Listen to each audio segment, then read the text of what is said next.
Ayub berkata begini, karena ia akan menyelesaikan apa yang ditetapkan atasku.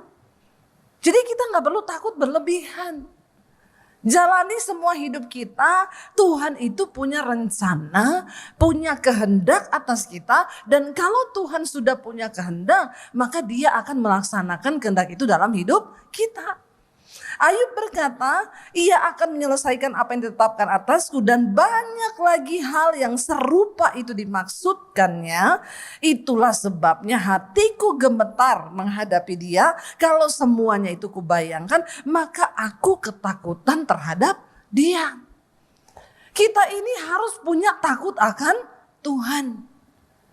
Kalau kita percaya bahwa Tuhan yang berdaulat atas hidup kita, bahkan mati saudara. Maaf ya, banyak orang Kristen hidup dengan dosa, dengan kesombongan, gak mau bertobat, dugem, bersinah, selingkuh, homo, lesbi. Tidak mau bertobat. Karena dia gak percaya bahwa Tuhan itu yang berdaulat atas hidupnya. Orang yang tidak melakukan firman, tidak berjalan dalam kekudusan, tidak bertobat, engkau tuh sama imanmu dengan setan. Itu aja. Makanya Tuhan Yesus bilang tidak semua orang yang berseru pada Tuhan itu akan masuk dalam kerajaan surga. Hanya mereka yang melakukan kehendak Bapa. Bukan orang yang berseru padaku Tuhan, Tuhan yang akan masuk dalam kerajaanku kata Tuhan. Tapi mereka yang melakukan kehendak Bapa. Apa itu kehendak Bapa? Firman Tuhan. Kita disuruh percaya Tuhan, tapi kita harus hidup di dalam kekudusan. Menjadi pelaku-pelaku firman Tuhan. Tidak boleh seenaknya kita. Ya, kenapa kita harus kudus? Karena itu perintah Tuhan. Bukan pendeta yang suruh, bukan. Kenapa kita harus hidup takut Tuhan? Itu untuk kepentinganmu juga saudara. Karena firman Tuhan tidak bisa batal. Tuhan sudah bilang di dalam firman-Nya saudara.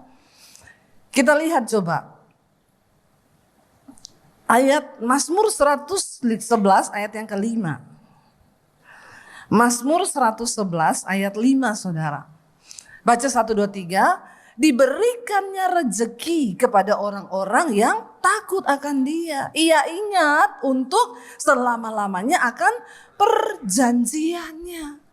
Kenapa kita mesti hidup takut Tuhan? Engkau hidup di dunia ini kan cari rezeki toh. Amin. Orang hidup di dunia ini kalau dia gak takut Tuhan, yang dia cari uang, rezeki. Tapi kalau orang takut Tuhan, yang dia cari pertama Tuhan. Maka rezeki itu menjadi bonus bagi kita. Amin.